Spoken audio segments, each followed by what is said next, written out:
riffs are too repetitive, the lyrics make no sense. All the songs are B-sides and the cover art's a mess. There's so much here to tear apart. Listen to it for a week, now that week has passed. It's Why I Hate This Album podcast with Tim and Garrett. Hello and welcome back to another episode of Why I Hate This Album. I am one of your hosts, Garrett Harvey. With me as always, co-host extraordinaire, the dick and balls to my Dave and Buster's, Timothy Richardson. Tim, how you doing, buddy? I'm horrified at that, the something to my something. First of all, I did not agree to that. Second of all, Garrett, and there's a little backstory for how I'm doing here. Somebody on our YouTube comments, Dashoria June 95, I think it's somebody named Finn. He or she, but let's be realistic, probably he, said that he misses me clarifying on these albums when I am not aroused. And apparently I've been clarifying the opposite recently. Or possibly this person is just tired of me being aroused by the albums and songs as of late. Interesting. Wait, okay, so I'm a little confused. They are pro or anti your arousal? They're pro my non-arousal. Oh, well then they're on Team Garrett. Right. Okay, so exactly. So I have good news for Deshorio June 95, aka Flawless. Maybe Finn, and good news, Gary. This week, I am not aroused. I don't buy it. I'm calling bullshit. I think you're fully aroused. Nope, not even a little bit. We'll see. We will see. Okay. We will both see. We will bear witness. Witness me. Okay, well now I'm out.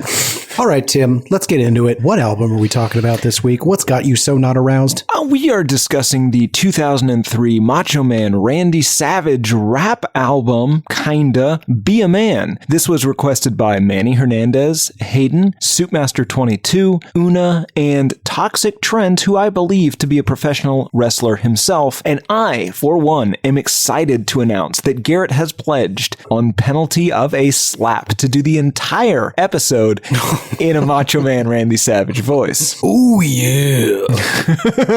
Already in. You know what? I was not aroused by the album, Garrett. Oh, come on.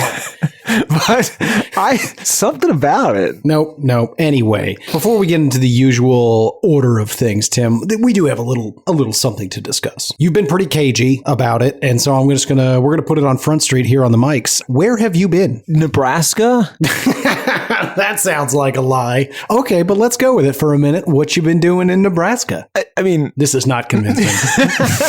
I have hotel receipts from Nebraska. Okay, that's a good start. May I ask about the scrapes and bruises all over your body? I was attacked in Nebraska. Okay, you know what? I'm satisfied. I do not want to know any more about your trip to Nebraska, where I got receipts, thus proving you must have been in Nebraska. Absolutely. Great. And you didn't... Boy, you know what? I was about to just step right in it there. I'm not going to ask that. Oh, man. Some things are better left unsaid. All right, Tim. Well, welcome back from Nebraska. We did miss you, and certainly here at the Why I Hate This Album headquarters, aka our home, I had the interns scouring the city. 3 of them didn't come back. We lost 3 interns in the pursuit of you. Should have been looking in Nebraska. I guess so, though I suspect we would not have found you. With that out of the way, glad to have you back. Don't believe a word of it. Do you hate this album? Complicated answer here, Garrett, because I don't hate it. However, if you had given me this album, like if we had gotten in your car and you just played me this album with no context, you didn't tell me who it was by, like let's say we drove to Nebraska and you played this the whole way. Okay. I would have hated this album so much because it's terrible. That's fair. It's embarrassing. I mean, it's kind of ridiculous. I think, yeah, if this was by anyone else, absolutely I would hate it. Somehow the context helps and it brings me back across that line. That's a mature answer. I'm proud of you, Tim. Oh, Nebraska must have manned me up, as they say in Nebraska. That is a common Nebraska phrase. Come to Nebraska, get manned up. And I have no doubt you've been thoroughly manned over the last week, though I do question whether it was in Nebraska. What about you, Gary? Did you hate this? Hot take, Tim. No, I don't. I really, truly don't hate this. I don't like it. That's not true. What? When I realized that this was not a goof, and I really listened to the words and style of this album, I couldn't hate it. And I'm going to defend the shit out of that. This is interesting. I thought we were both going to come to this hating this album. Oh, we still might. Absolutely. It's going to be a weird dynamic, though, so I'm interested to see how it goes. But before we can talk about the album itself, Tim, I'm really curious. Do you have any personal history with the Macho Man, this album, wrestling in general? Definitely not with this album. I don't really have any history with wrestling either. This is one of those phenomenons that I missed in Saudi Arabia because I basically did not encounter professional wrestling for the first 14, 15 years of my life. I mean, it's the same thing that happened with the Muppets. I don't like the Muppets because I didn't see them as a child. Heartless, soulless bastard, but sure. Yeah, but kind of the same thing here. I got to the US, I knew a couple of people that were just like, hey, you checked out this wrestling thing? And, I was super in. I went over to their house. I was really excited. And it just didn't grab me the way that I expected to have been grabbed that day. I had a vague understanding of who Macho Man Randy Savage is. Obviously, I've seen him in shows, or really, I've heard his voice in shows, but other than that, not really. What about you?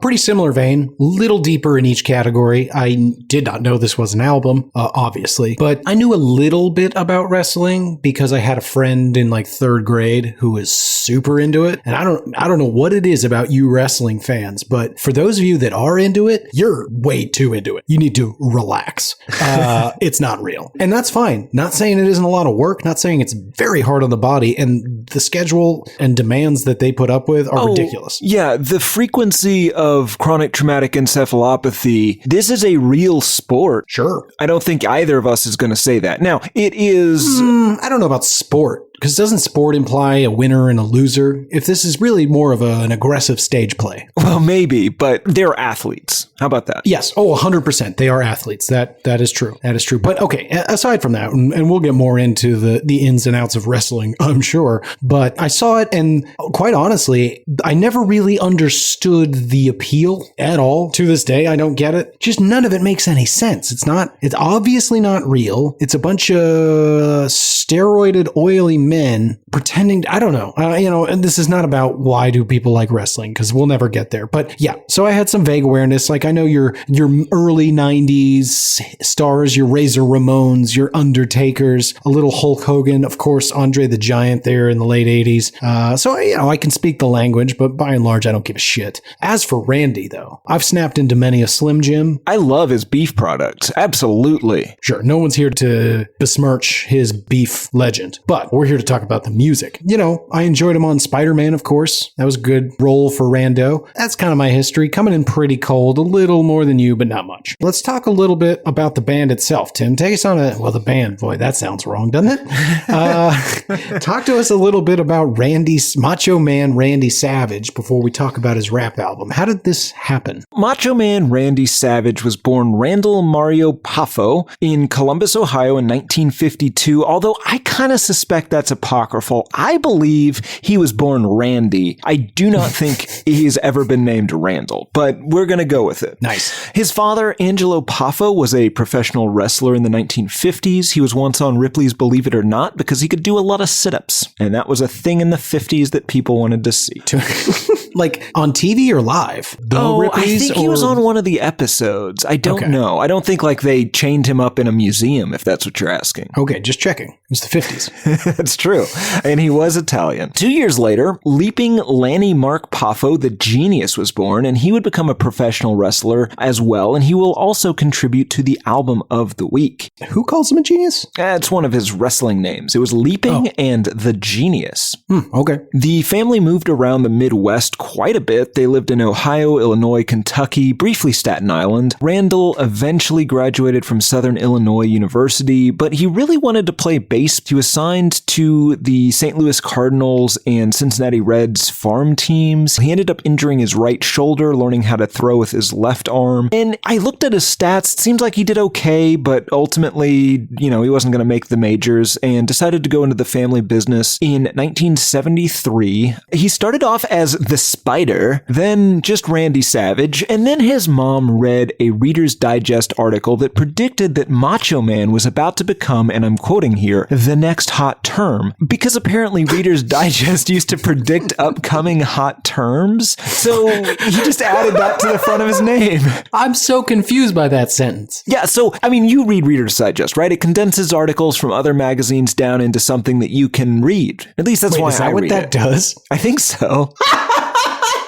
Like reading? Don't like reading a lot? Read this. Right. It's like reading, but shorter. Yeah, but apparently they have like BuzzFeed-esque listicles where they come up with the future of hot terms. And in the early 70s, or mid-70s at least, one of the next hot terms was Macho Man. Swing and a miss. Well, I don't know. I think he carried it forward through, well, I don't want to get ahead of ourselves, but, you know, he carried it through the next, we'll say, 36 years. Yeah, roughly. I mean, he's the only Macho Man I can speak to. I guess there's that song. Yeah. By the YMCA. Is that YMCA? Yeah. The Village People, I think you mean. But I believe that song was written about him, right? What? No, it was written about buff dudes with mustaches banging in the Y. Oh! Or anywhere. Okay. You can't say it definitely wasn't about him. You know what, Tim? You got me there. Yeah. Anyway, so he adds this Reader's Digest thing to his name, and his brother and him were wrestling in these kind of small Midwestern leagues. They weren't getting what's called a push, so they weren't being promoted as like the top wrestlers in these leagues. And so their dad kind of started their own wrestling league. It seems kind of like the POD dad starting a label. That was the International Championship Wrestling, and they wrestled there before they went to Memphis for the Continental Wrestling Association. Now, the whole time, Randall is starting or possibly just participating in feuds with other people in these leagues. There's a lot of betrayals. Eventually, Randall loses a wrestling match to somebody named Jerry Lawler in 1985. And this was one of these, and you know these very well, a loser leaves town match. You know, I always try to set these up between the two of us, and you never take it. But he loses, so he has to leave town. Good news for him, he immediately signs with Vince McMahon. He gets his wife, Miss Elizabeth. I don't know if they got married before or after this, but she becomes his manager. Now, the gimmick here is that Randall was a crazy, abusive bully who mistreated his wife/manager and was super jealous of anyone that even looked at her. Real classy thing. And wait, that was his character? Spousal abuse, man? Well, okay, so apparently that stemmed a bit from what he was actually like, allegedly. This is, obviously IRL. I'm going to be saying IRL quite a bit this episode. Yes, but yeah, so he's a heel, right? So he's a bad guy, and part of that is this spousal abuse thing. But the fans really like him, so he eventually becomes what's known as a face. So a good guy. He wins WWF King of the Ring in 1987. He starts more feuds, and importantly, starts an on and off both feud and team up with garbage person Hulk Hogan, partially as the tag team Mega Powers, which Miss Elizabeth, his wife, also manages. Now, this causes more problems because the wrestling story is Randall is jealous that she might be having an affair with Hulk, and, maybe he was jealous of this IRL as well. Garrett, I tried to care about this so much. I apologize to our wrestling fan listeners. Whatever. Whatever. Who gives a shit? Yeah, but eventually he replaces Miss Elizabeth as his manager with Sensational Sherry. Miss Elizabeth keeps managing Hulk Hogan, stays married to Randall. The feud between these two boys goes into high gear. And again, it's really hard to delineate exactly what part of this feud is real. Initially, I suspect none of it, but it seems like there's a lot of wrestling rules where if you're a bad guy or if you're a heel, you can't be friends publicly with a face. If you have a feud with somebody, you have to pretend that that's a thing in real life as well. But we should acknowledge at some point along the way, he did begin to actively dislike Hulk Hogan. Yes, absolutely. Do you think he got confused as to what was and was not reality? It's possible. Yeah, it happens to people all the time. Okay. He retires for the first time in 1991. He becomes a color commentator. He occasionally still wrestles people. He occasionally is a ref. He proposes to and marries Miss Elizabeth in the ring despite already being married to her. Then they got divorced in real life. And then he makes his musical debut, technically, in 1993 with the song Speaking from the Heart on WrestleMania, the album. Oh, God. Yeah. Does he rap there? I don't know. Didn't listen to it. I Good just call. do not care. But, future prep episode. In 1994, he signs with WCW, starts more feuds or whatever, and apparently gets screwed over by Hulk Hogan for reals, or IRL as you prefer, in kind of some backstage politicking. And he does various other wrestling-related things through about 2004. I don't care. Done with the wrestling part of this. During this time, he was also occasionally in films and whatnot. He appeared in an episode of Baywatch, Space Ghost, Walker, Texas Ranger, one of Garrett's favorites, Mad About You, and he was in King of the Hill where he plays a bodybuilder named Gorilla, and that might be where I know his voice best from. He was also obviously in the first Sam Raimi Spider-Man movie as Bonesaw McGraw, as we will get into and as he will get into in this album for some reason. Bonesaw is ready. Tim, I might have Macho Man Tourette's. I have been walking around the house just bursting into Macho Manisms to the chagrin of all the interns. I'm sad you've been missing out. Yeah, no, I haven't. They record it and they send me voicemails. Anyway, so I listened to most of them in Nebraska or wherever. Well, what was that last part? And Wherever. of course, he is in all those Slim Jim ads. Snap into a Slim Jim. Oh, yeah. I can't do it as well. That is, I appreciate the effort, man. I certainly wouldn't have done it if it was going to be that bad. I respect this shit out of your confidence. I thought it was going to be good, and then... Oh, good stuff. For all intent purposes, that is the quintessential Macho Man phrase. The, oh yeah. Sure. I was curious if we were going to get 14 tracks of that, to be perfectly frank. Oh. And then, honestly, got angry when we didn't. Yep, I agree completely. But obviously in 2003, Mr. Randall Savage released Be a Man, his debut rap album. He allegedly did a tour with wrestler Bryan Adams as his bodyguard and other wrestler Ron Harris as the tour manager. Now, obviously, he's not doing a music tour. If you listen to the people that witnessed him do these songs in the studio, they'll say by the time the last song is recorded, he can get through almost a full verse in a single take in the studio. Ooh. But he's not performing these songs live is the point. He's doing signings and things like that in the Mall of America. Later this year, Miss Elizabeth would die of alcohol poisoning. And then in 2011, at the age of 58, Savage had a heart attack while driving with his new wife, Barbara Lynn Payne, and crashed into a tree. This was initially reported as him having died as a result of the car wreck, but the ME ruled the death as natural, with atherosclerotic heart disease as the primary cause, although numerous sources have said that there was alcohol and prescription painkillers in his system, and I found one source that said a small amount of cocaine was in there as well. Huge allegedly on that. Please don't sue us. Ghost of Macho Man.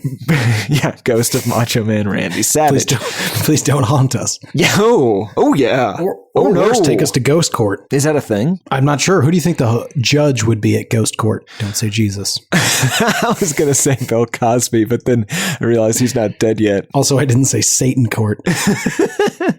Timmy's the most prolific serial rapist in the history of humankind. And Sure. I'm including Genghis Khan. Sure. Allegedly. Martin Van Buren, I assume. Yeah. Great He's got call, the chops Tim. for it. He's got the chops for it. My God. That might be the smartest thing you've ever said. You want to write it down? Nope. Okay. We got it on record, unless you edit it out, in which case no one will ever know. Does that pretty much bring us up to speed? Yeah, the only other thing is that in 2015, he was posthumously inducted into the WWE Hall of Fame, and I assume any day now will be inducted into some sort of rock and roll Hall of Fame.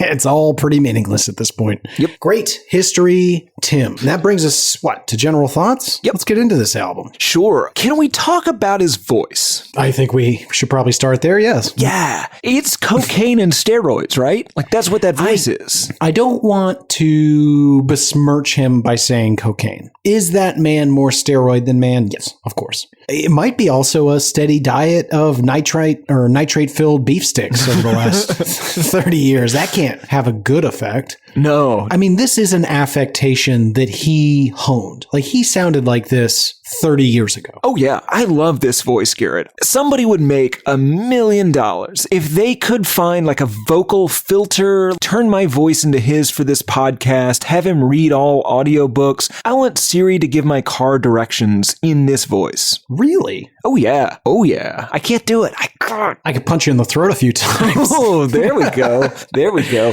The other thing, I never noticed this about his voice before. If you really listen hard, and it happens a little bit more when he's talking than when he's singing, but there's a definite Midwest behind the growly affectation. Is there really? Yeah. Every once in a while, he pronounces a word just ever so, and you're just like, oh, is he from Minnesota? No, Ohio, but ugh. Interesting. That's one of the things that impressed me about this album, because I was wondering, is he going to have more of a human voice for this?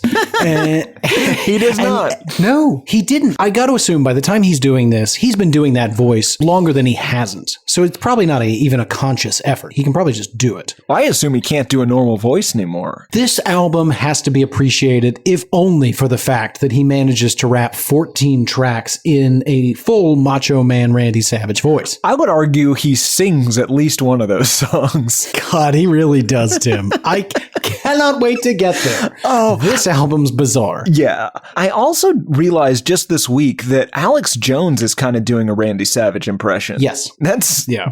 It is not far from Miss Elizabeth to Freeman camps and plans, their documents. I have the documents. God, that guy. Yeah. Given the voice, he would be well suited for music. And I mean this genuinely. If instead of being the rappist, if he was the guitar.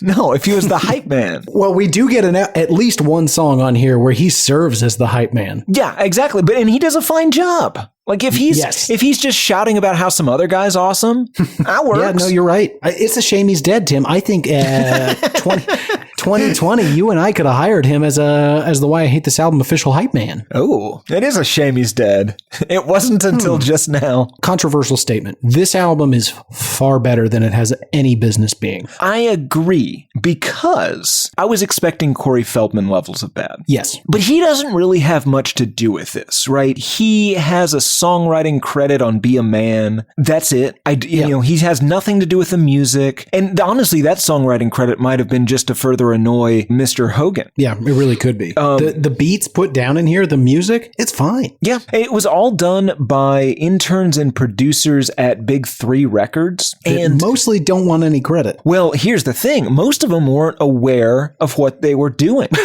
So, like, I was just following orders. No, Jesus Christ. Oh, yeah.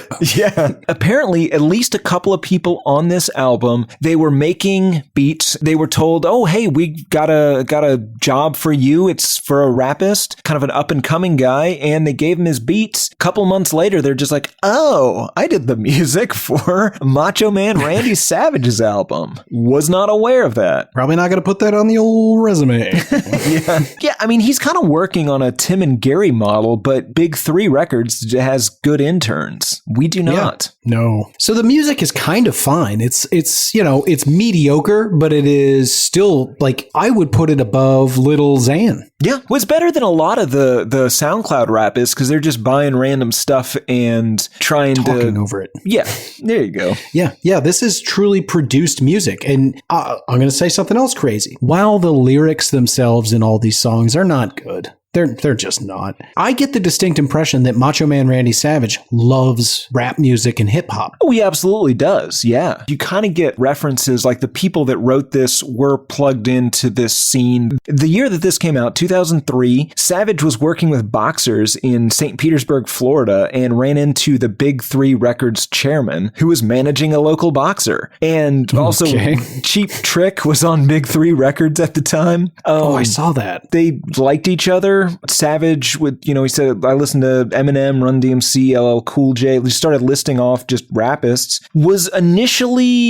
I think he was initially a bit hesitant to do this. And the big three guy, Bill Edwards, said that they could teach him, essentially. And they got the Rascals to do all the production work. That was their in-house team. He got his brother Lanny to help him with it. And so this was amazing. A good portion of this obviously is calling out Hulk Hogan. Yeah. So Lanny, let me just read this quote. I don't like being part of a CD that insults Hulk Hogan. On the other hand, I love my brother, but I also love Hulk Hogan. In a 21-year career, the guy who gave me the best 4 months of it was Hulk Hogan. And I'll be damned if I'm going to blaspheme him on some music. And then they reached a compromise.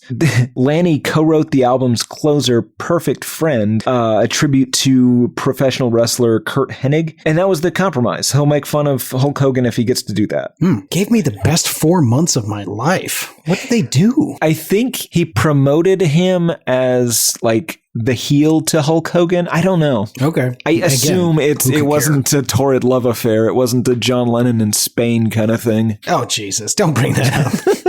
Also, I want to say that a lot of this album, the lyrics paint Randall as a character from Glory Days, like a Bruce Springsteen song. He's drunk in a trailer, wishing people still gave him the same respect he had in 1988. It feels like the basis for that Mickey Rourke movie. Oh, yeah. Strong wrestler vibes. Yeah. It doesn't have the irony of those things, though. Oh, no. It never has the amount of self-reflection to say, it's sad that I want the Glory Days. He presents a resume to us in this album repeatedly and tries to justify why we should all just shut the fuck up and be cool, okay? Just buy the album. You love me. You like my wrestling. Shut up.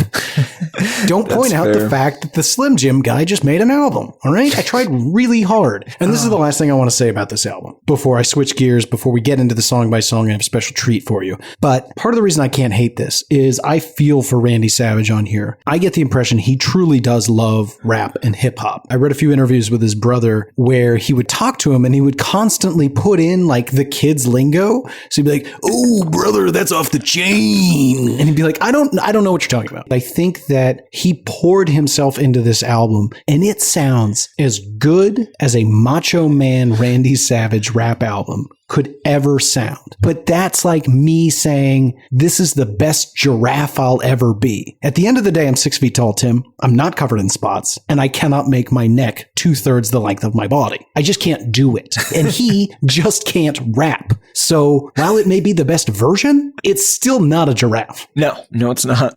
God, I wish I could live that life, though. Just out on the savannah, eating the top leaves, the good leaves. Yeah. You know what I'm talking about. I do know what you're talking about. We could 9 to 11 inch tongue. Anyway. I've got a series of surgical augmentations I'm going to perform when you're not paying attention.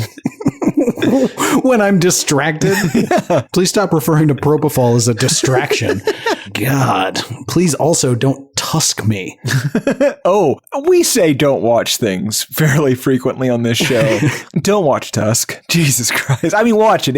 I don't even know if it's a good movie. I don't even think it is a movie. It's horrifying. It's Cronenberg-y. Well said, Tim. It is very Cronenberg-y. I'm going to go ahead and say the official Why I Hate This Album word. Watch it. All right. Anything else you have for general thoughts? Nope. Okie doke. Well, before we get into the song by song, of course we are talking about a wrestler this week, and I couldn't help but ponder, if you and I were a tag team wrestling crew, what would we name ourselves? So I've got a few ideas for our tag team crew. You want to hear them? Absolutely. Okie dokie. Wait. Let me guess the first one. Okay. Dick and Balls and Dave and Buster's. No. Also, there's only two of us. Oh, I'm Dick and Balls and you're Dave and Buster's? That's right. Okay. I was thinking the other way, but yeah. That's disturbing, but no. First up, the Duke and Duchess. Oh, I love it. I'm the Duchess, right? Obviously. All right. Full, 16th century British regalia. Oh, yeah. I already have it. Okay.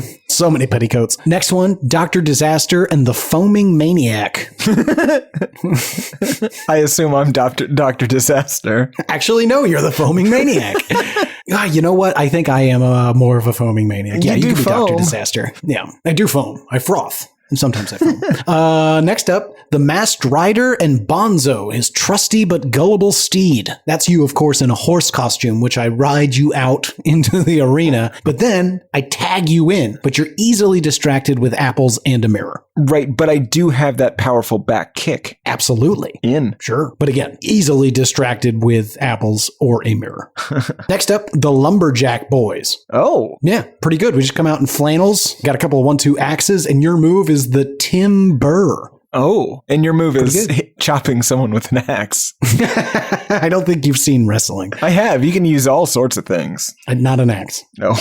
That's murder. Once again, Tim, we got to point out something you're suggesting we all do is murder. Don't do murder. Next up, the Accountant and All Thumbs. Now, for this one, we remember that medical augmentation you were promoting earlier in the show? In this situation, I, of course, come out in a very tasteful suit, pair of glasses, quite fetching, in fact, well-groomed, more so than I am in real life. And we've replaced all your fingers with thumbs. Oh. Yeah. So, you know what? You might become a foaming maniac at that point, so might have to combo. How about this? But I will say yes to this if you also replace all of my toes with big toes. That seems like a fair compromise. We can work something out there. All right. Next up, Scooter and the Beef. I mean, that's obviously a front runner every time. Every time. The next one is the Sea Scoundrel and Merman. Am I wearing some Sea sort of Scoundrel. fishtail? Yeah, wildly ineffective in the ring. Have we sewn my legs together, or is it just a costume? It's not a costume. Oh my God.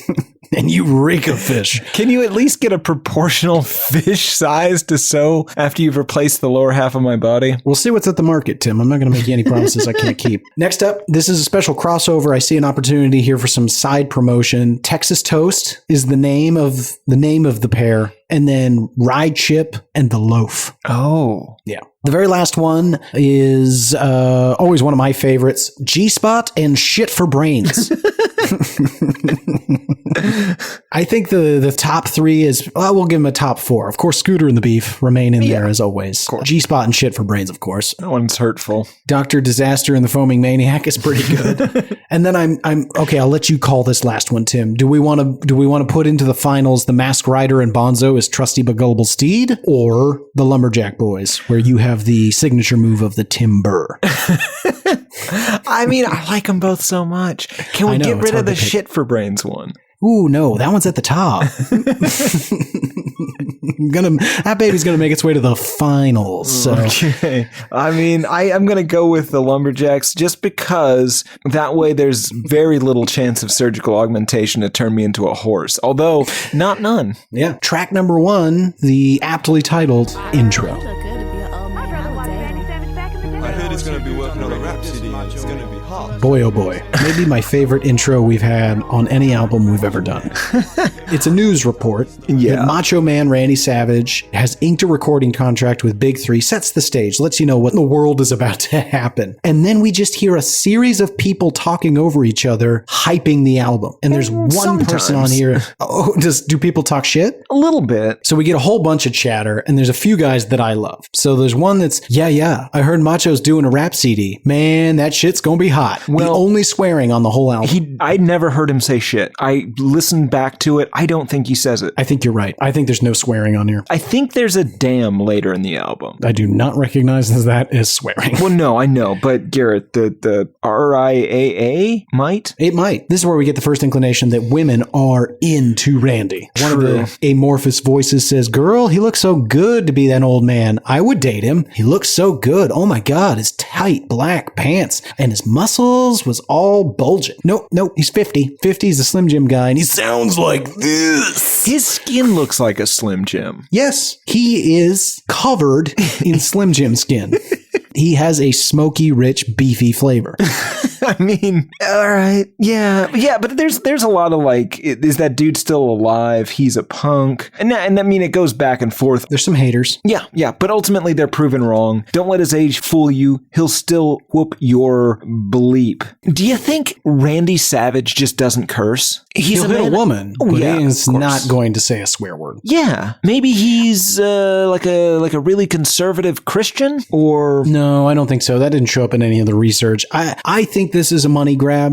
This is a through line through this entire album that I'm going to be returning back to, because there's plenty of opportunities here where it's odd, the words he chooses. I think it's purely about money. Yeah, there's plenty of I'm going to kick your butts kind of thing throughout this. But he also might have just been so in the mindset of wrestling and wrestling promos, right? They're on NBC or whatever channel is airing this, so they can't curse. So it's always, I'm going to kick your butt. Their trash talk is permanently frozen in 6th grade. Yeah, it's kind of interesting because rap bragging and rap beefs are basically just professional wrestling promos and feuds. Like, it actually makes a lot of sense. Yeah, you just cannot sound like Macho Man Randy Savage and do this. You'll never be a giraffe. True. Now, there is one voice that I'm just not buying, and that's the really bad English accent guy. And you hear, I'm going to do my best version of this guy's voice because I don't know what the fuck it's supposed to be. Macho Man's a real big overseas. He's the wrestling king. Okay, nobody talks like that. It's, you know what that is? It's bad. It's Randy Savage pretending to do a British accent. He does all the voices on this. It's like Garrett doing all the voices on this show. Except for, of course, the opening to the Disturbed song. Is it Disturbed? Ooh, Yeah, there it is. Track number 2, I'm back. Michael Mann's really rapping. Hooked up with the rascals, we made this thing happen. His voice hurts my throat. Yes, absolutely it does. Also surprised that there's a guitar in this song. There's a lot of new metal here. I'm just going to say it. This is... But it's weird new metal. Restrained new metal, right? It's new metal if the people that were making it came out of the rap side and were going into the rock, as opposed to people that were coming from 90s rock music or like the grunge scene that were going into new metal, where it's more focused on the guitars and the screaming. This is more like you just get little elements from 90s rock music in here. Yeah, I would say it's much closer to the Run DMC Aerosmith Walk This Way than it is the Limp Bizkit or your various PODs. Most of the time. Most of the time. Sure.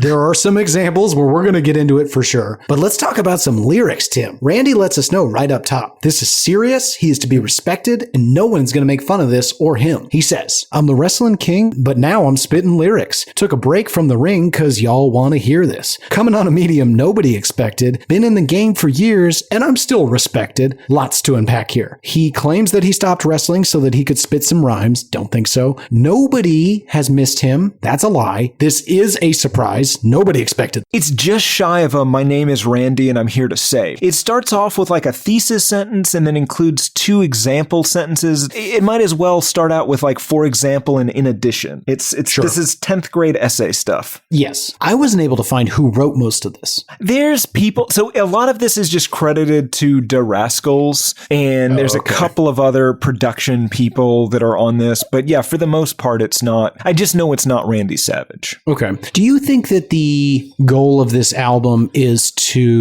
this a wrestling album or is this a rap album? For the most part, it's a wrestling album, but there are songs, Garrett, and I don't want to give anything away here, but there are songs where they're sexy songs. I mean, they're not sexy, but they're intended to be sexy. Yeah, there are. It's horrible. Yeah. There's a little bit of self-awareness in like the hook here, because it says people want to know if Macho's still in the ring. People want to know if Randy's doing his thing. Everybody's talking, want to know this and that. So I'm going to tell you right now, Randy Savage is back. I don't know if people cared in 2003. I don't think they did, but he at least acknowledges that like people don't know what he's up to. Ever since Bonesaw hung up his, I don't even know what he wore. He always had all the fringe on. A lot of leather fringe. I don't know. I know. That's fair. He does at least acknowledge that he disappeared for a while. Should be mentioned, that hook you just read, I believe is in this song 8 times. Oh, yeah. Everyone, I mean, they're really, hook is the wrong thing. It's a chorus. There are some songs that have like 9 or 10 iterations of the chorus in here. I didn't write them all down. I think it's because he does almost all the verses and almost all the songs, and most of the a lot of the choruses are done by other people. And the producers of this album really want to showcase the people that aren't Randy Savage.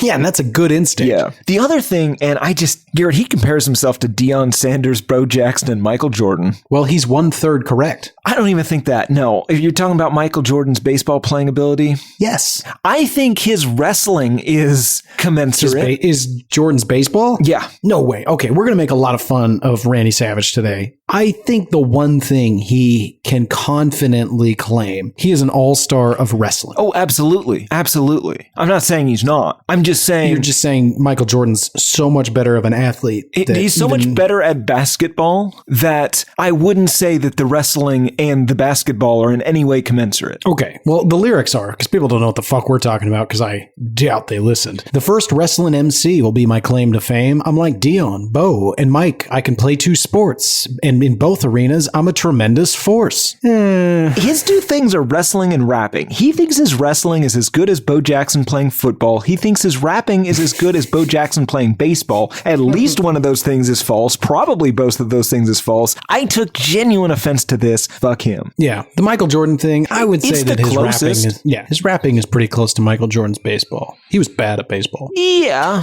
The outro just lists all the people on the album and a lot of, oh yeah. Yeah, there's a lot of jizzles. There's a lot of jizzles. Yeah, there's an O Jizzle, there's a Tommy Jizzle, there's a Pinky. Oh, it's a name. I thought it was an act. No. What do you suppose jizzling would be? And don't be gross. No, of course not. I think that it's a poor Use of man's... seminal fluid. No, it's a poor man's snot dog. That's a noise that Snop Dogg might make, and he's just putting it in here because he doesn't know what it means, but it sounds cool, it sounds rappy. Okay, no, I'll buy that. Track number 3. Are you ready? New rap craze, cuz I'll crush you in the ring as well as the stage. Go everybody, come on. I think you mean Rue Ready. I do not. I fucking hate you. It is written like a custom license plate, so yes, that's that's fair. I guess I don't hate you. I hate them. Yeah, he really Corey Feldman's the title of this. This felt more like ICP to me. Oh, that's astute. Yeah, I agree. I'm sorry? It's What? astute and you agree? Whoa. Yes. Yeah, okay, I guess, I'm sorry, but you're right. I mean, we're comparing, a bag of poop to a bowl of poop. Oh, sorry. No, I was you rarely compliment me twice in such a short... I thought there was like a slap coming or something. Congratulations, you've ruined this. This is why I don't compliment you, Tim. Yeah. He thinks he's killing it. We gonna do the damn thing, so I hope y'all ready. Savage Man's gonna rip the microphone like confetti, and rock steady, you should have never got me started. In this rap game now, y'all are dearly departed. That's retarded. A wrestler coming off like this, one that's lyrically inclined with a mic in his fist. That last part sounds almost like a Rage Against the Machine lyric. It's lyrically inclined with a mic in his fist. Oh, yeah. God, Tim, you're really tuned in this week to garbage. Yeah, no, I got inside of Macho Man Randy Savage this week, Garrett. Does this have anything to do with Nebraska? No. It does open with whisper singing. I'm surprised you glossed right over that. This one has a lot of stuff in it. Is this the one with... No, this wasn't the one with the shrieking. No. That comes later. Oh my gosh. Yeah. So then we go straight into the hook that I would like to read because it is 80% of the song. It happens no less than 6 times. And it is, are you ready? Are y'all ready for this? Because if you are, pump your fists like this. Are you ready? Keep it going on and on. We going, rock it baby all night long. Are you ready? Put your hands in the air. Come on, wave them like you just don't care. Are you ready? Come on. Are you ready? Yeah. 6 times. The Are You Readies. It's got a real DMX quality to it. Yeah, that's accurate. Let's see. What else do we have in here? The spelling, Tim. So everybody, come on, put your hands up high, because we're coming with a sound that you can't deny. It's the MACHOMAN.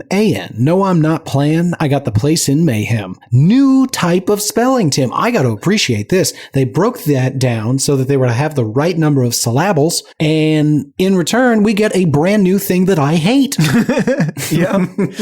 We also get more of the refusal to swear. So if you didn't come to the party, get your butt out of here. Just vacate the premises and disappear. And it's weird because then it's paired with, and we're here to rock the house at full throttle, and after we turn it out, we're popping bottles. I mean... Yeah, so is this a child's album or not? I mean, maybe children are allowed champagne in the Savage household. Ooh, the Savage household. That should be our name of our apartment, or at least the living room area. I mean, we did just order that sign, the Sparrow's Nest. I guess we could change it. That's true. Well, we can put one up on your side, one up on my side, and we'll compete. Well, yours can be the veiled reference to Hitler. Mine's going to be the... Garrett, are women attracted to Macho Man Randy Savage? You better believe they are. Are you saying that, or is he saying that? That's him. That's him. No one could possibly be aroused by that overcooked hot dog. Girls in my face that look like Playboy models, and when they hear Macho's voice, their knees start to wobble. Now, this is the most insane thing on this album, because he posits. Before, in the intro, people were talking about his bulging muscles and how sexy he looked, and that was ridiculous enough, because he's a greasy, stringy-haired... leather cowboy hat owning, aviators inside all the time, human overcooked microwaved hot dog of a man. Yeah, you cannot tell where the leather hat of his hat begins and the leather hat of his skin ends. The more crazy thing than all of that is that he posits that it's his voice that women are attracted to. His voice makes ladies weak at the knees. Listeners write in. Are you... Does Randy Savage make you moist? Oh, say it at least in a Randy Savage voice and no one's aroused by that. Oh yeah, come on over to my house. I got gross. It's horrible. It's listeners, if you're expecting to hear Garrett arouse you in that voice, I apologize. First of all, it's impossible. And second of all, I don't think Garrett can get through it. I can't, not without throwing up and laughing to death. Yeah. Just like the gypsy woman said I would. Oh, yeah, that is how Garrett will die in 2023, according to one of our YouTube comments. Anyway, two quick things I want to hit on before we move on to track number 4. This is the first indication that I saw of like real rap bona fides. He says, I'm as ready as ever, like the batteries, and like Q-Tip, I'm gonna make them stop and breathe, because when I perform, they all swarm like bees, etc., etc. It gets worse from there. But we're referencing Q-Tip from Tribe Called Quest. Like, he knows good music. You know what? You've already answered this, Tim. Whoever wrote this knows good music. It's tough to say whether or not he does. I think he does, but I don't think... I mean, he doesn't justify any of this. Right. He didn't write this. I think that he likes good, competent raps. He's a fan of the medium. Mm-hmm. But yeah, I don't think he put that in there specifically. Fair enough. Track number 4, Hit the Floor, featuring DJ Cool.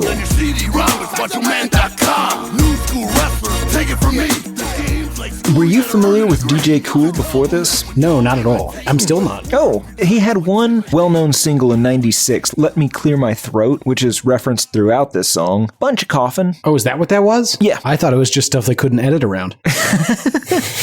The music on this is a little more dancey, and to me, Tim, it sounds like somebody scrolling around the menu of Street Fighter 2. Like, you know how it makes the noise every time you make a selection? Like, the ba-ba, ba-ba, ba-ba. Or, if you've ever played, I don't think you have, but our listeners, SSX Tricky. Every time you do a combination of tricks, you get like the ba, ba-ba, ba-ba. A lot of that going on in here. Really awful. The Street Fighter menu works for me. Okay. I think that's accurate. DJ Cool is much better at rapping than Macho Man. Well, leap years. Yeah, but they make this mistake where they keep featuring people that not only aren't just better, that are actually on the good side of mediocre. Yeah, you need somebody can be better, but they can't be almost good. Yeah, I think DJ Cool is good. He's not great, but he's good. And it just serves to illustrate how bad Randall is at this. But this is one of those songs where we get an illustration of what Randall might actually be good at, which is being the hype man. I love his hype man work here. Yeah, you just yell, ooh yeah,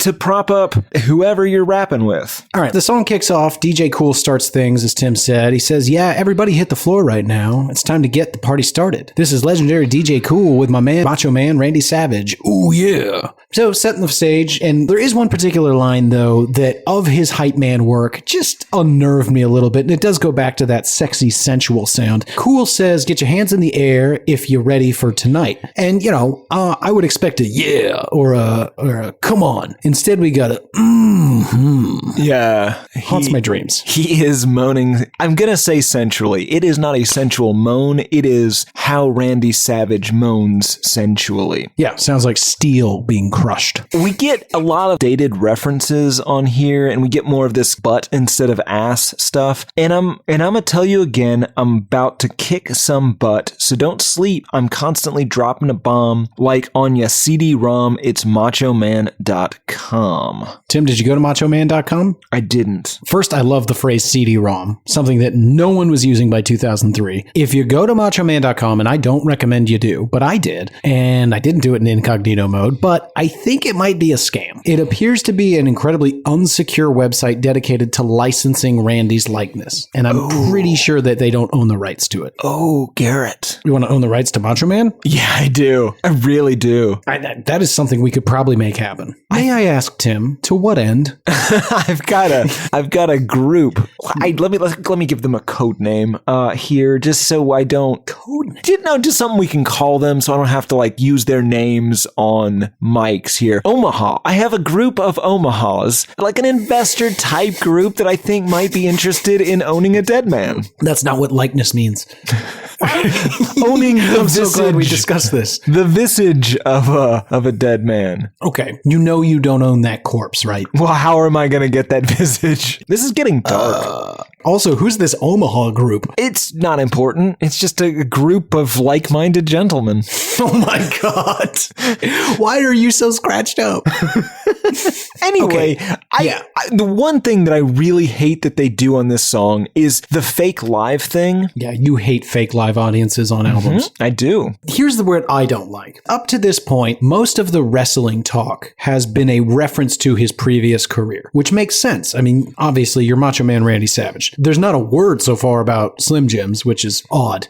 But he's talking about his wrestling because that is what everybody knows him from. And that makes tons of sense to me. But when we get to this song, we get the following verse, and I'll tell you what I got an issue with. He says, "New school wrestlers, take it from me. This game's like school. You gotta earn a degree. It's a compliment when y'all imitate me, but it's war if you try to intimidate me." This is the first time in the album I question, is this album about his wrestling, or is it about his rapping? Or is it about his rapping, and this is just an aside? Because up to this point, it was a rap album, and I feel like he wanted to be taken seriously as a rappist, but now you're making it very wrestling-centric. I think that the only way to take this is to assume that the title song was the first thing written. The song Be a Man was the first thing they wrote, and the rest of this is crafted around that. And we'll get into this once we get there, but I think that based on that, this is mostly about him being a rapist. Like, I don't think, the other way to think about it, I guess, is would he have been hired to do this if he wasn't who he was? Obviously not. Of course not. Of course not. Although I will say this, Tim, if you and I owned a record company and we stumbled onto Randy Savage, completely unfamous Macho Man Randy Savage, calls himself Macho Man Randy Savage, looks and sounds identical to the way we all know and love him. If we'd found him, and he was like, I want to rap, you better believe we'd have put out a rap album with that guy. Absolutely. But as we'll get into later on this album, it would have been very different. It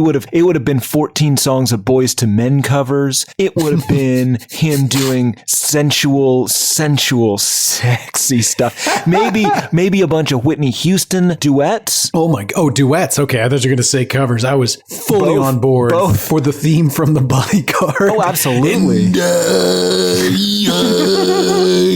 I will always love you. Yeah, I'm super into that. But again, she's right there singing it with him. It would sound horrible. Tim, it would sound worse than if he'd just done it alone. Oh, absolutely. Countries would topple if you played that. Ugh, that's the end of all mankind. Yeah, let's make it happen. Oh, we can't. Really this is why we need his visage. Well, I got bad news for you, buddy. Whitney Houston's dead as well. We'll buy her too. Nope. Okay. Nope. Probably going to cut that part out. Jesus. Track number 5. Let's get it on. One wants to test the king. It ain't no thing, just step in the ring.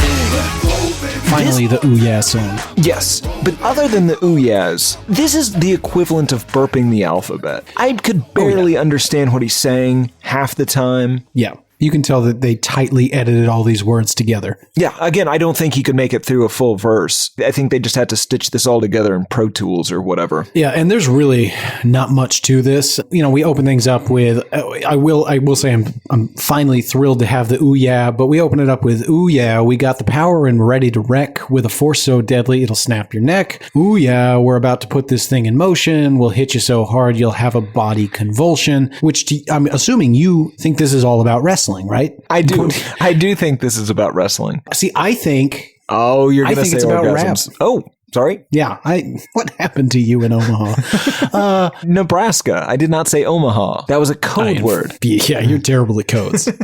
Anyway, the song continues. Ooh yeah, we've been kicking butt way too long, so don't get us wrong because we're way too strong. I mean, yes, it does seem like it's about wrestling. It is, again, weirdly PG, and that continues what he says, let's go, baby, come on, tear it up. Let's go, baby, come on, kick some butt. Ugh. I think this is just about how he's good at wrestling and you probably shouldn't mess with him. I think I think you're right, by the way. Rather than it starting with the titular song, Be a Man, I think it started with the intro. They wrote them in order, and as we get further and further into the album, they're just like, just cram more wrestling stuff in there. I don't know what to say. A little caveat to your theory is that at some point, we're gonna get some sensual love songs. Oh, I love those. Track number 6. Remember Me. Back in the days, the wrestling OG, Randy Savage don't play. The killing in the cut. The intro is sung by a woman who is far too talented to be on this album. Absolutely. It's kind of a sad song. It's the How Could You Forget About Me? Remember quite me. literally, folks. It opens with How Could You Forget About Me 4 times in a row. Please acknowledge me. I'm still here. I am a person. You stepped on me as you walked over me. For the love of God. It is sad. And again, folks, don't worry. This thing remains firmly in the PG column. He says, y'all remember me from back in the days? The wrestling OG, Randy Savage don't play. Been chilling into cut, but I'm back on the scene. I'll still kick your butt because I'm still real mean. An allusion to those days when he was a wife beater. He's adorable. Yeah, this is really just cute. Now, does he know that he has no idea how to actually fight a man? I don't. Well, I think he's a big guy, like a very large human being. So he doesn't need to worry about that as much as you might think he would. Because he can still probably fight a guy. It's going to be a little awkward at first when that guy doesn't go along with it, I think. No, I'm supposed to win. Hey, you actually hit me. Yeah, that's a problem. But he sings, but now I flip the script. I'm rapping on the mic, but don't get it twisted. I'm always down to fight. I don't think you should do this, Randy. You're 50 and people might not realize you mean play fight. Yeah, he might be talking specifically to Hulk Hogan, though. Oh, yeah, whom he would actually fight. Yeah, I would watch that. Yeah. Obviously not now because it would just be Hulk Hogan throwing an incredibly decomposed corpse around a ring, and that's just disgusting. But when they were both alive, absolutely, because I don't think either of them really have a frame of reference. I think Macho Man would have beat the shit out of him. Yeah, I do too. There's also a part, so again, the back, like you were saying, the other singers on this song do a much better job than him, but there's also a part in verse 2 where they kind of try to do a harmony. Like, they're singing the same thing. It comes off like a Lou Reed, James Hetfield attempt at harmonizing. It's real bad. Like a girl.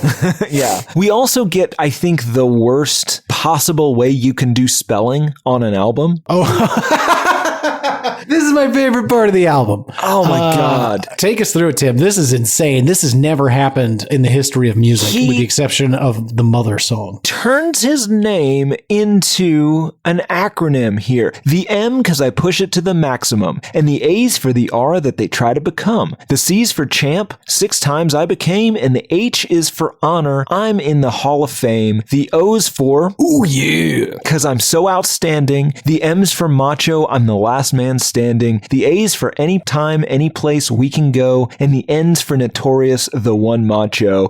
Please remember me, please. Please. It really does end with please remember me. Yeah. And then verse 3 gets really sad because it's reliving the glory days. It has this almost Bruce Springsteen without the sense of irony to it. This is the verse that really put stuff into perspective for me. Go ahead. Oh, he says, you can't forget me, the 6-time champion. Some call me Randy, some rather call me Macho. Back in 88, I won the world title, controlled my old fate. It was all about survival. Remember Trump Plaza in Atlantic City? That's where I took the belt and didn't take no pity. Remember the Silverdome up in Motown? 93,000 strong, I came to put it down. It's sad. This is a sad song. He's giving us his fame resume, and he's basically saying, hey guys, I can be a hit rapper. I was already very famous, so it's not going to be hard for you guys to deal with me being famous for a different thing.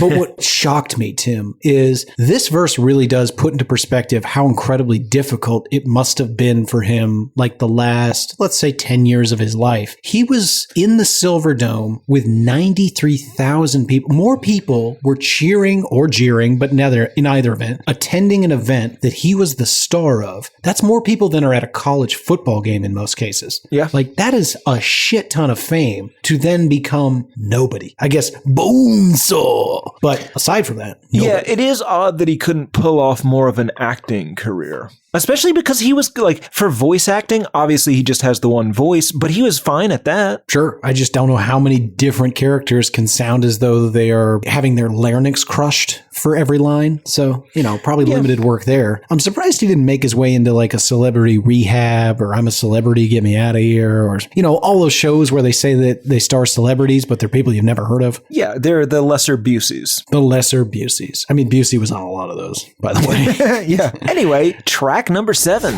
Tear It Up.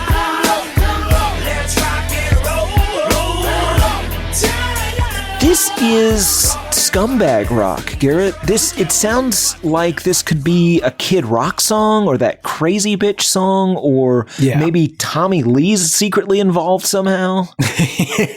Yeah, this is proto nu metal. It's disgusting. Yeah, and we even get an acknowledgement of that. The wow, I like this, a little hip hop mixed with a little bit of rock and roll. No, thank you. There's a lot of 80s fart guitar all through this thing. Yes, absolutely. And that's why I think more like the Kid Rock, the Tommy Lee, as opposed to the more traditional, like the Limp Bizkits or the Korns or that Yeah, thing. There's not a lot of power chords. It's a lot more like...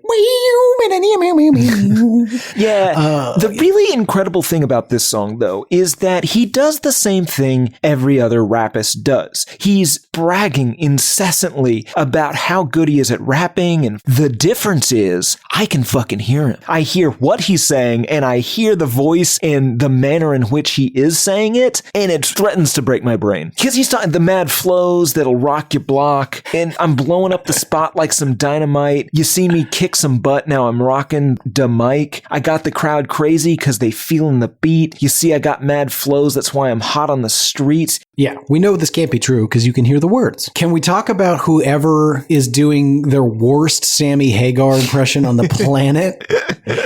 So we get an 80s karaoke style chorus? I don't know. But it's some guy just going, tear it up! Like, tear it up! It's a lot of that. I may drop a lot of those into this episode. I apologize in advance. Depends on how much time and how weird I want to get with it. But the tear it up is really bad. But don't worry, they do it a lot. Here's what he must be thinking. He says, haters are pissed because I got the mic in my hand. Now I got rap and rock plus my wrestling fans. This is very telling. I think that this is what instigated this whole problem. Is he's thinking, okay, if I can just let's be conservative, Randy. If he can get half of all wrestling fans and just half of all rap fans and half of all rock fans, he's going to be the biggest musician in the world. Yeah, and he deserves it, I think, right? There is something to be respected about this. Something along the lines of when I complimented you earlier for being so unabashedly willing to do a bad impression. That kind of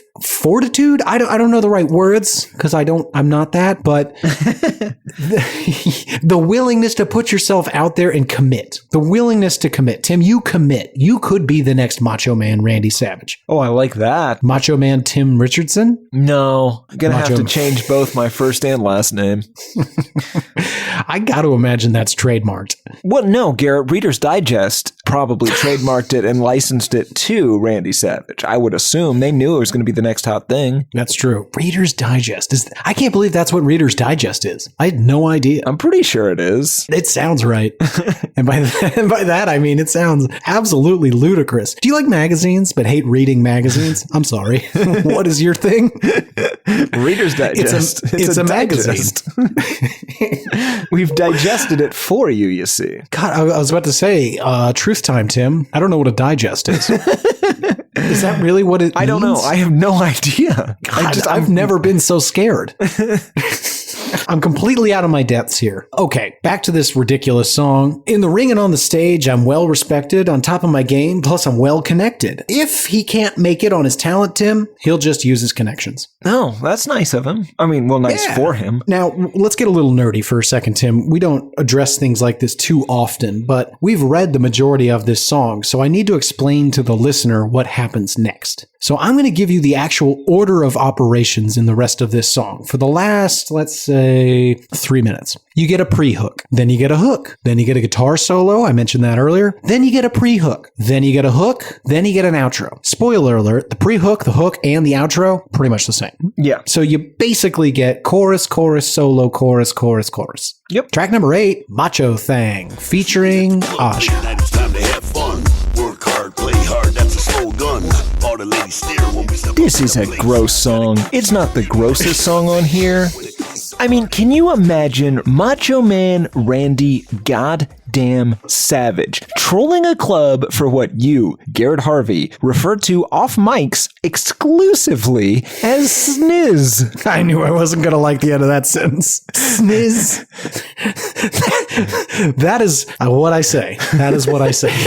It is what you say. So, This is about how women are uncontrollably attracted to him and his posse.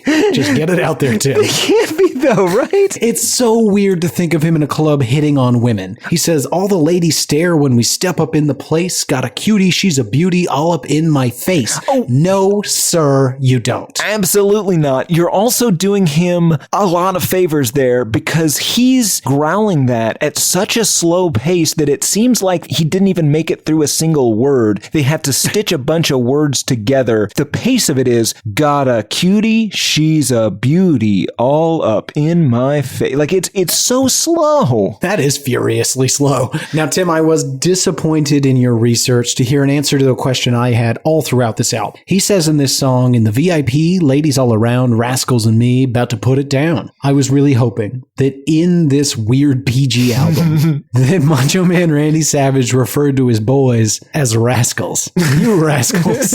Now, Tim, we were talking earlier tonight about potential either tag team names or, you know what? We always need a name for our crew. We could be the Rascals. Yeah. I mean, you did get a trailer with Sniz Hunters on it, and I just spray painted right on over that because that's sitting in front of our apartment, and I live here too, and there's like 65 people living in this apartment. Yeah, but most of them they stand. Obviously, there's not enough room to lay down. No. The point is, you're gross. You're a gross person. False. He also throws in a little, maybe a Snoop Dogg gin and juice reference. You bet there is. Got my mind on my money and my money on my mind. All right, well, let me dissect that for just a moment, Tim, if I may back up 4 lines, because that's important. Saw a dime at the bar about 5 feet tall. She gave me the number and said, give me a call. This type of thing happens every occasion. Don't get caught up. That's not in the equation. Got my mind on my money and my money on my mind. Now, this is one of 2 things to me. Either he just assumes this woman is some trifling thought that's after his money, or this is an escort and he has been fooled before. It's possible. That think about actually it, Tim. makes that, you know what? Yeah. You just took a lot of weight off my shoulders here.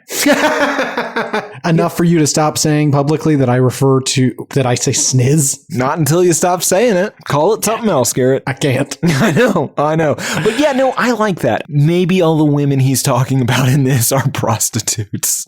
Yeah, it would make sense. And that's why he's talking about, you're not going to trick me again. You take, the sexy lady says she's super into me. She loves my leather fringe, thinks my voice is so hot. Get her back to the apartment. And she's just like, all right, that's going to be about $800. Oh, no. Oh, yeah. But I have to say, Randy Savage, I know you're not listening or you're listening from hell. I don't know which. One of those 2 scenarios is true. He's technically listening from heaven's hell. He's in Flagstaff. Yeah, so Snoop Dogg pays for several segments of this show. He cannot afford to do that if people are ripping him off like this. You pay Snoop Dogg to say his lines, and then he passes that money on to us for segments. Can we refer to him as Snoop Dogg, though? Not until he changes his name to Snoop Snoop Dogg. His name is Snoop Dogg. It's not. It's not. Legally, it's not. He goes by that stage name. You have no argument here. But his name is Snop. Are we talking about the same person? I think so.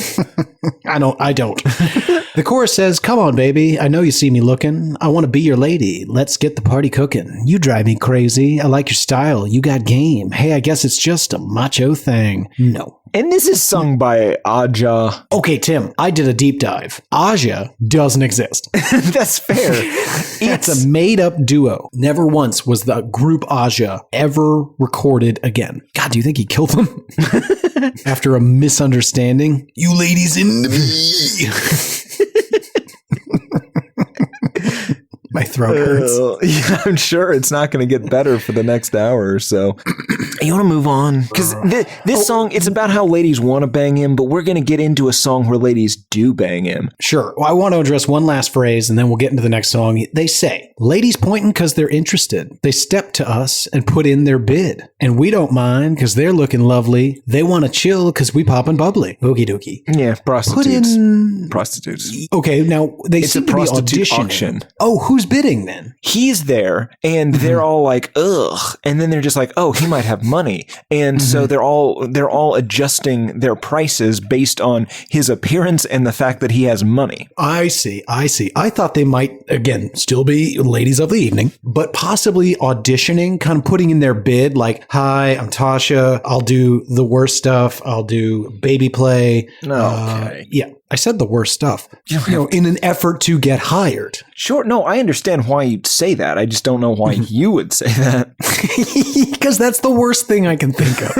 I still don't even understand it, nor do I want to. Track number 9, Garrett, be a man. Like I got a disease, dude. Please, your pay-per-view event was a joke. You're avoiding Randy Savage. Finally, a Hulk Hogan diss track we've all been asking for. Yeah, you hate it when I say this, but this is a legitimate diss track. It actually is, for the first time on this show. And I gotta say, Tim, because it's for Hulk Hogan, I don't care. Sure, but between Randy Savage and Hulk Hogan, we're firmly in Randy Savage's camp, right? Yeah, we're Team Macho Man. Okay, because Hulk, garbage person. Yeah, he's not great. Yeah. There's a lot of very specific calling him out. He calls him a coward. Used to be hard. Hulk, you done turned soft. I'm coming after you, you coward. Doing telephone commercials. I seen you dancing in tights as a ballerina. I knew all along you had those tendencies. So Hulk's a coward. That's fair criticism. We know that. That's true. Yeah. Mm-hmm. He appeared in Mr. Nanny. So Randall hilariously questioning his sexuality. Fair game. 100%.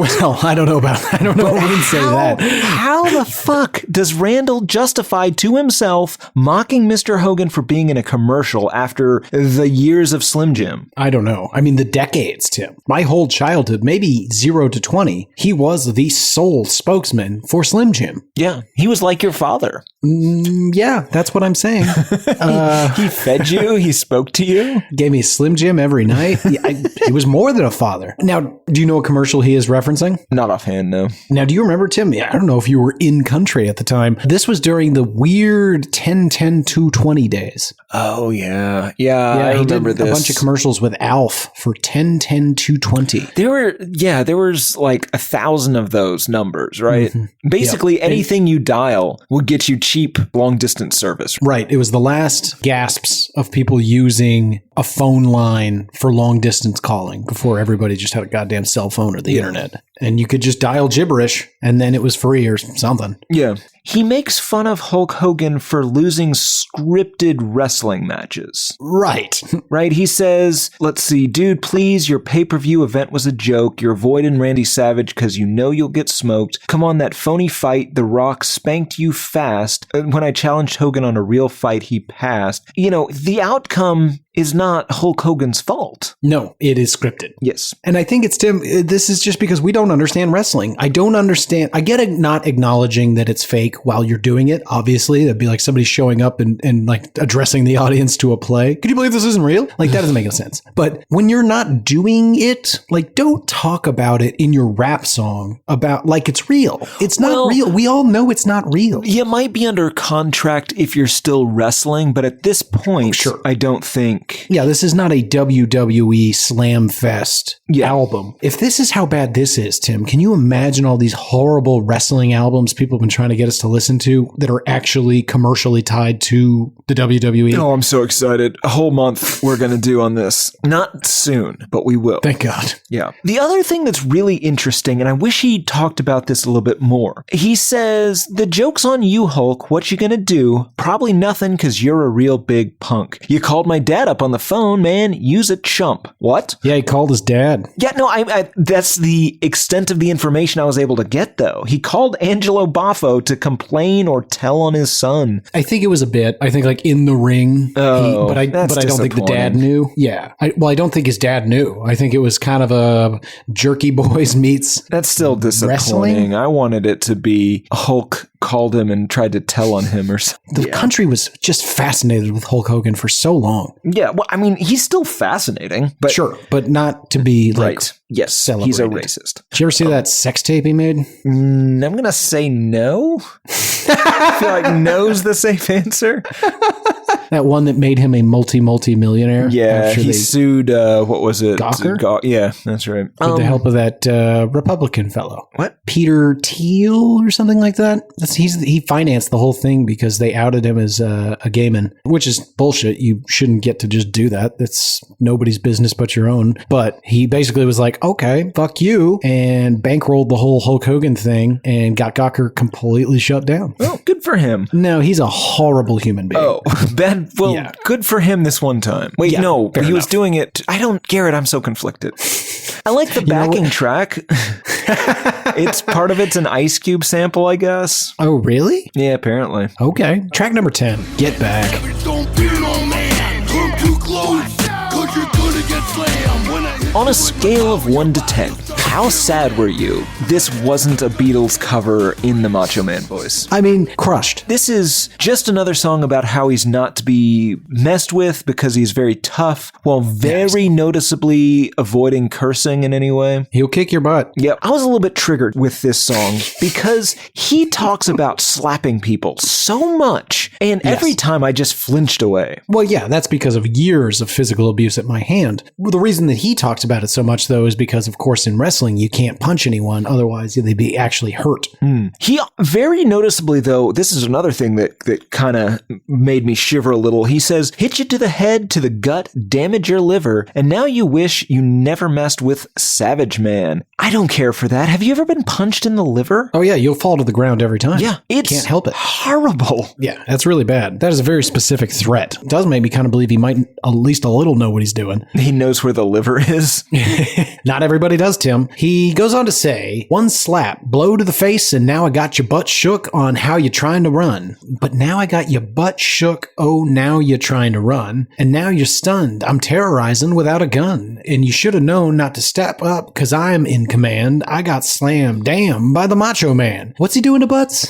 Slamming him, I think. Shaking him, slapping him, shaking him. Slamming him. Got your butt shook. Oh, now you're trying to run. I don't want my butt shook. Not by Macho Man. It's a spooky corpse. Yeah, I mean, basically, this whole song is a warning. Don't step to me, haters, or you will get a slap to the face. Yeah. Next track. Track number 11, Feel the Madness. it's crazy in the place. and it's This song starts with some legit Limp Bizkit guitars, right? Yes, this is the new metaliest new metal song. It's also a spooky rap. Yes, it is. And there's shriek singing. The chorus has shriek singing. I think I've got a great sounds like for you. Okay. All right. So so Tim's talking about the chorus or hook, depending on how you define words and music. And it's basically feel the madness. Everybody lose control. Feel the madness. Come along. Let's explode. But every time feel the madness happens, it is a combination of two things in my mind. Gene Stapleton's Edith Bunker from All in the Family. Oh, Archie. And a gremlin. Gizmo. To give you feel the madness. Yeah, that's also kind of just a J-Devil voice. Oh, sure. Only he's just not going, Right, yes, he's not Adam Sandlering before and after, but it's him actually trying. Yeah, Marilyn Manson does some of this in kind of his more recent music. Stop listening to him. I won't. There's a restaurant by our house that's called Satan. Saten. I'm not lying. I drove by the other day and almost got into a fucking wreck. It's on airport. I was just like, wait a minute. What is that? We should go. Yeah, it's Asian. It looks good. Ooh. The rest of this song, it's about how Randall is a bad bleep who cannot swear but will kick your derriere. Hands in the air. He actually says that. I got your heads bobbing hard with your hands in the air. All the ladies in the front shake your derriere. They stop and stare as I display my greatness. All my enemies and foes, they'll be sure to hate this. I'm coming at fools on a whole different level, burying your haters, so get the shovel. When they ask who's the big wolf, you know who's the baddest. Put your hands up, come on, feel the madness. And then, the Edith Bunker gremlin thing. Sure. Now, Tim, let's jump to the end where we get a favorite. Oh my God. So we are, of course, filling time. And by filling time, we mean listing places. Song ends with New York to LA, feel the madness. Chi-Town to Motown, feel the madness. Miami, DC, feel the madness. Tampa to Philly, feel the madness. Houston to Jersey, feel the madness. East Coast to West Coast. Somebody clearly forgot any other places in the country. Feel the madness. Everybody worldwide feel the madness. Could have just said that last one. If you found that irritating, imagine listening to this song over and over and over, wondering where your Tim is. Nebraska. I was in Nebraska. Not buying it. Then we get the horrible hook. Feel the madness. 2 or 7 more times, and that kind of wraps it up. Track number 12. What's that all about, pretty lady? Not just financially, but mentally, physically, romantically. I know it's funny because I didn't know the pretty lady was in there. It's in some versions. Oh, this is the sexy song. Garrett, what the fuck is this? It's a gentle R&B, sexy love song sung in Randy Savage's voice. It's amazing. So here's the thing. His voice doesn't work well for rap. It just doesn't. No. It doesn't work well. But when he attempts to sing, it sounds like he had laryngeal cancer and is singing through an electrolarynx. Like the Uncle Jimbo's friend Ned on South Park thing. The thing you said. Yeah, well, people might not know what that is. It's the Ned on South Park. I'm sure every one of our listeners knows exactly what an electrolarynx is. Well, you're saying larynx. Larynx? Larynx. Larynx? Yes. Larynx? Yes. I can't say it, Tim. Electrolarynx. The point is, these lyrics are so horrifically jarring in his voice. The song. So we open up with strings and electric piano. So that's setting the mood right there. This is a much softer song. It turns out that the one thing that was sort of working for me on this album was his insane voice. And that goes right out the window the minute he gets soft and supple. It is... Now, okay, let's be clear. When Tim and I say that his voice gets much softer and it's sung, it is still... He isn't full hot asphalt throat, but it is still asphalt throat. It sounds like a robot is singing this. Oh man, what's going on? I'm not trying to go through all this drama. Can you just do 4 to 8 lines of verse 1? Do you have it written down? Yeah, but it's harder to. It's much harder to do. No, okay, here's the thing. Don't do it in the robot voice. Do it the way he should have sung it, in just the normal Randy Savage voice. I'll try it, Tim. I'll try it. I won't creep in the streets, cause the feeling's deep. Come on, make love, and fall fast asleep.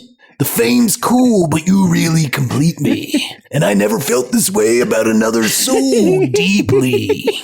Garrett, I cannot deal with thinking about Randy Savage making love and, then obviously immediately falling asleep. I cannot and I won't, but I do invite the audience to imagine it. Just really think about the ins and outs of that interaction. Like picture yourself first as Randy Savage, the goddamn Macho Man, the man who made this album, the man who speaks in this voice 100% of the time, and then Garrett. Picture yourself as his lover. Picture yourself beneath his struggling, sweaty, hot dog colored body. What the fuck? Garrett, why would he do this? I don't know. And just repeatedly hearing, ooh, yeah.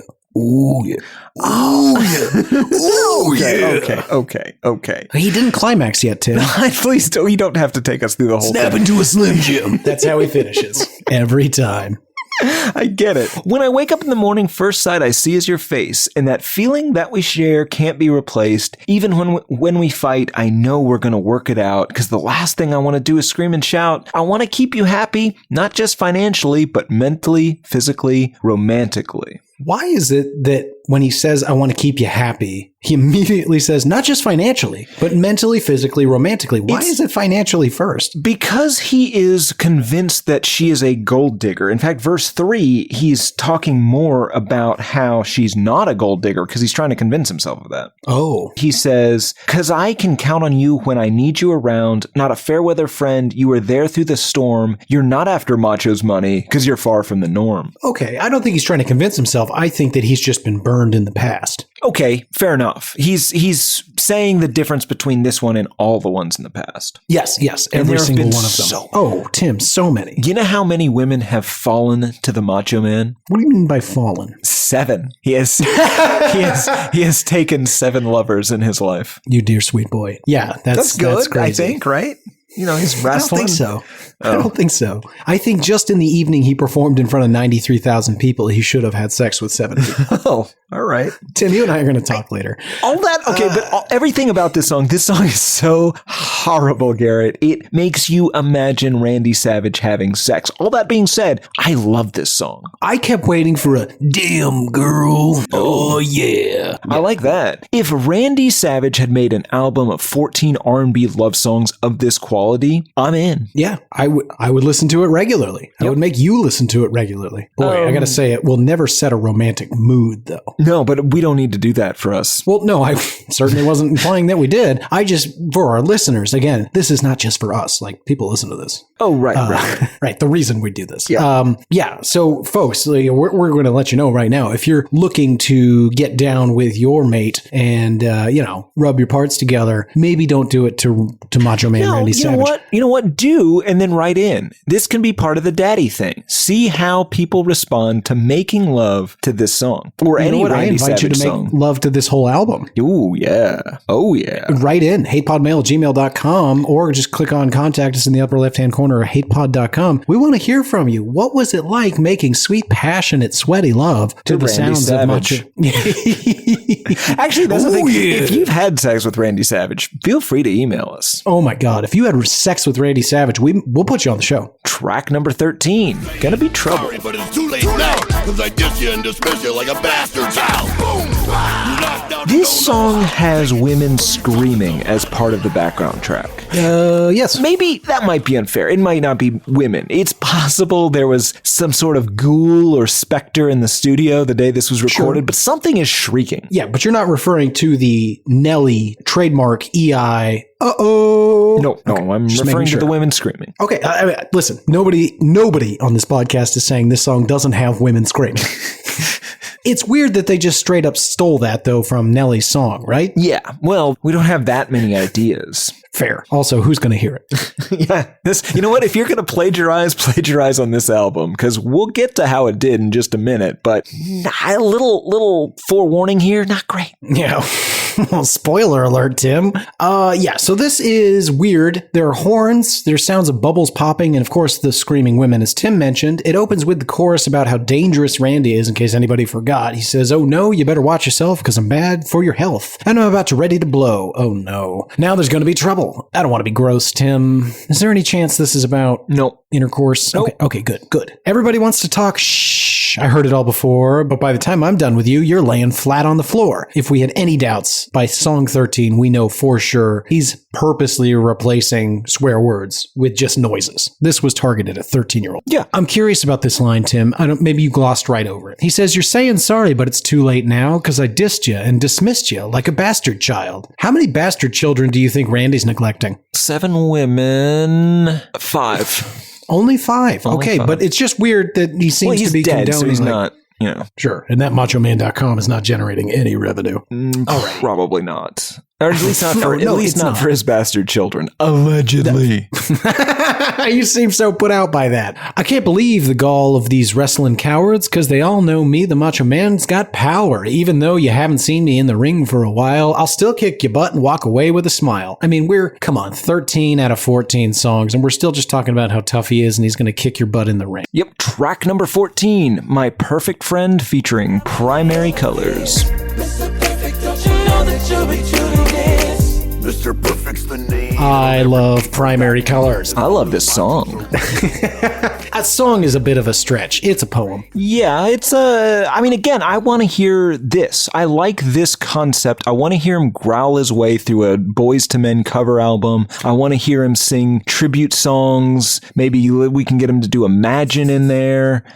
This is a tribute song for professional wrestler Cool Kurt Hennig, who died of a cocaine overdose, complicated by steroid and painkiller abuse. And this is so cringy. Yeah, it's mostly because it is from the heart. Yeah. AKA, so the song is a shout out to his buddy. He says, this one goes out to my real close friend and buddy, Kurt Hennig, aka Mr. Perfect. Just want to let you know that you're missed, but you'll never be forgotten. And that's lovely, right? We're not going to make fun of him for that. He's remembering his lost friend. Yeah. But then, Tim, first we get lyrics like, hey, Kurt, we miss you.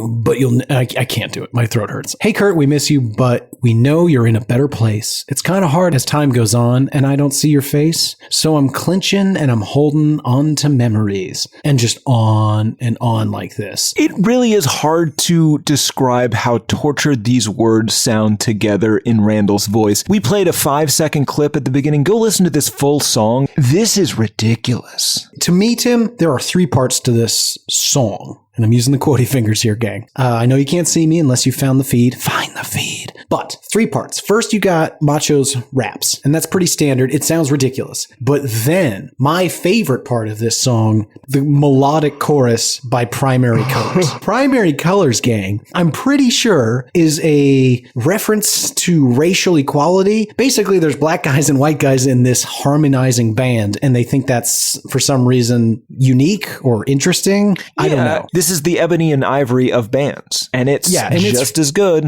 It's so silly. The juxtaposition of this just blows my mind. It's the perfect last song of the album, because you've got the Macho Man saying things like, this one goes out to my real close friend. Great. But then you've also got Primary Colors doing like the most like poor man's Boyz II Men ever. And if I may, Tim, I'm going to attempt to sing a bit of the chorus for the listener in case they just can't bring themselves to do it. But you've got the Macho Man, again, cement mixer, coupled with, you were my perfect friend, right there until the end. I'm forever missing you until we meet again. Can't explain this pain, never felt like this. Mr. Perfect, don't you know that you'll be truly missed?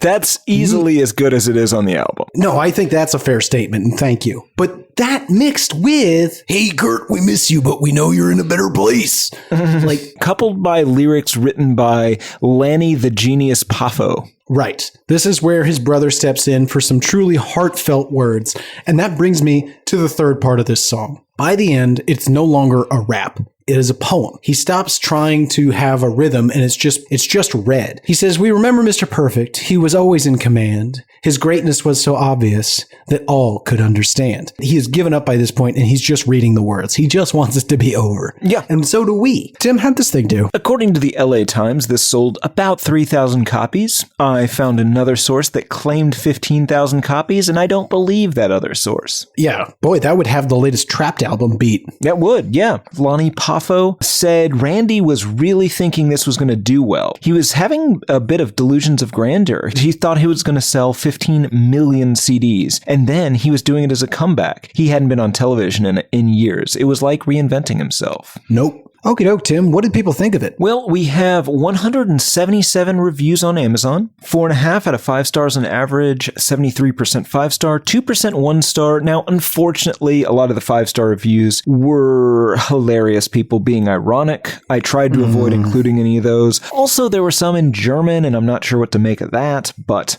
these are the ones... Tim, what if Germans bought all 15,000 copies? I was just following orders.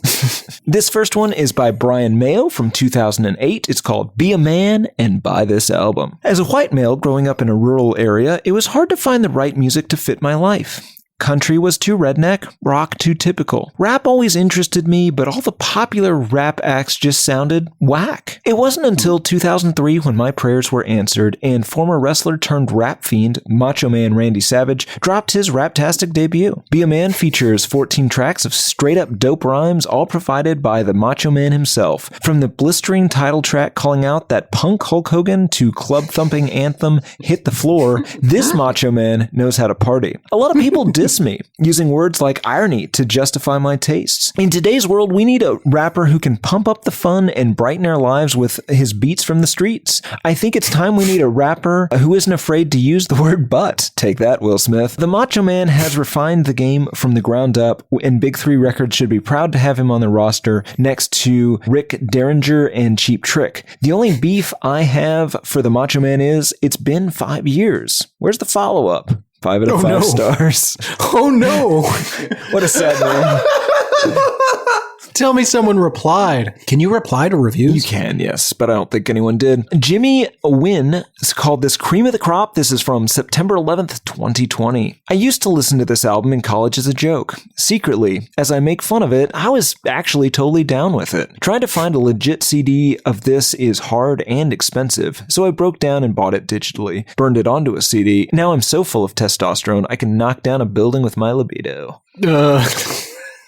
Which, as you pointed out in previous episodes, is a synonym for dick. Yes. What was that? Oh, Feed My Frankenstein. Yes. He kept saying libido, and you kept screaming cock. Yeah, maybe. This is George L. Gregorio that says Randy Savage should be worshipped. Seriously. From 2006. To all the player haters out there, screw yous. Don't blame the man for trying. It's not his fault that somebody didn't have the sack to tell him that this was probably a bad idea. I mean, after battering his body in the ring for years, the whole time carrying a godlike complex to the tune of millions of screaming, frothing fans, this midlife crisis is 50 times cooler than anything your meaningless, pathetic life will ever belch forth. Your midlife crisis will no doubt be comprised of binge drinking and frequent masturbation coupled with violent crying. I will never open it, let alone listen to it, but I am buying this album and rating it 5 stars on the grounds that no matter what, Savage deserves the support of the entire human race. You should do the same. Anyone who knows anything about Randy Savage and professional wrestling knows he was and still is the greatest professional wrestler of all time. He had better mic skills than Bret Hart, better in-ring skill than Austin, and brought an intangible feeling of unpredictability to every match he was involved in. No one has been able to duplicate that feeling. Not Michaels, not The Rock, not El Dandy, nobody. Hell, Savage carried Hogan, the one-trick pony, in his match at WrestleMania 5. And Savage, with the presence of mind to know when to retire from the ring, hasn't disgraced his legacy like so many others, making return after return, only to stumble around the ring like they have a load in their tights. And no matter what, never forget this. Randy Savage may not have made the greatest rap album, but regardless, he could still kick the living crap out of anybody rating it less than 5. Oh yeah! 5 out of 5 stars.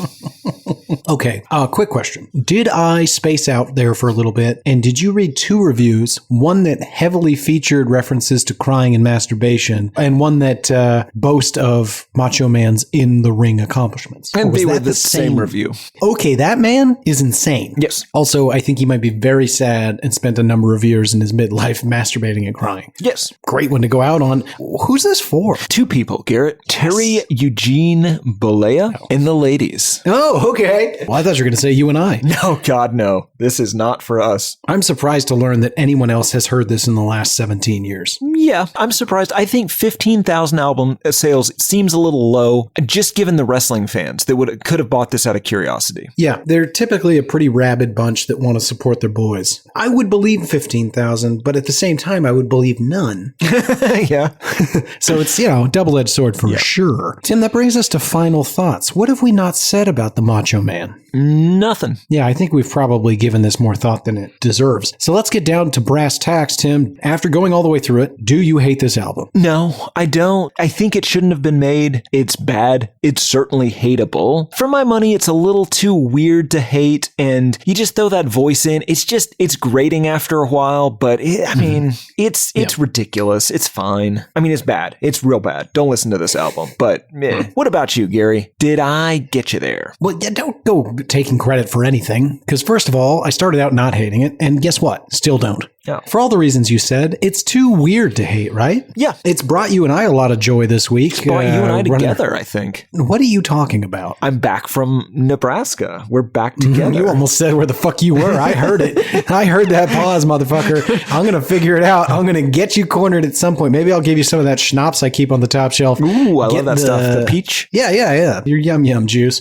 And get some secrets out of you. Open up that vault. All right. You know what? Some things you don't want to know, I think. Yeah. Okay, Tim, that brings us to the end of the show. Thank God. Folks, if you can, please rate, review, subscribe. These are ways you can help us out. We don't sell anything at you, so the least you could do is tell us we're doing a good job. And you can do that by going to hatepod.com. There you'll find every episode we've ever done in every format. And guess what? The website is finally up to date. So when I say you'll find every episode, I mean it. Every fucking one of them. What about this current episode? Maybe. You know what? Get the fuck out of here. Go to Nebraska. Anyway, you can also click on contact us in the upper left-hand corner of that website, and you'll find a contact form where we'd like you to get in touch with us. You can put in your email. It asks for an email. That's just so we can reply and say thanks for listening. If you don't want to put a real one in there because what you're writing to us is terrifying and or embarrassing, then you don't have to. You can just put in something anonymous. Or you can just email us directly using your own emails. Emails at hatePodMail@gmail.com. You can also reach out to us on Twitter at AlbumHatePod, Instagram at HatePod. We got subreddits. We got a Twitch server up. You can get on there and harass us. There's a whole channel dedicated to asking us personal questions, which for whatever reason we seem to keep replying to. So have at it there as well. And again, folks, if you want to support the show, the most important thing you can do is either get somebody else listening. And I understand when they ask, well, what's it about? Or what's it like? And you're like, I don't know. It's unlike anything you'll ever find. That's accurate, but also difficult to sell. So if you can't do that, then please get on somewhere where you can review it and do so. That does help us move up in the rankings. Tim, did you know we are like the top 20 comedy podcasts in Brazil right now? I think we're 23. Oh, nice. Thank you, Brazilian listeners. I heard we are also doing pretty well with the Dutch, wherever they are. Right. No, I don't know why, but we've started getting emails reporting our numbers in different countries. In America, not great. A lot of competition. Brazil, killing it. Brazilian listeners, thank you so much. I enjoy your beautiful women, your acai berries, and your Portuguese language. It's curious. Anyway, Tim, did I leave anything out? Nope. Great. For Why I Hate This Album, I have been Bonesaw. I have been Tim Richardson, and on October 5th, 2017, Garrett Harvey said, "You're my little mustard boy, mustard boy, mustard boy. Why don't you live in a hot dog house?" To be honest, he sang that to, I believe, the tune of Charles Manson's Garbage Dump. There's cowboys running through my dreams. Nothing's quite the way it seems. Well, I joined the Navy. I got kicked out in a week. My facial features aren't distinct. I try to find some meaning in these songs. The genius is a genius, got it wrong. Well, it's a lobster murder sex thing, the bleaching of her hair, full of salt on both your ears. The riffs are too repetitive, the lyrics make no sense. All the songs are B-sides, the cover art's a mess. There's so much here to tear apart. Listen to it for a week, now the week has passed. It's the Why I Hate This Album podcast. Tim and Garrett.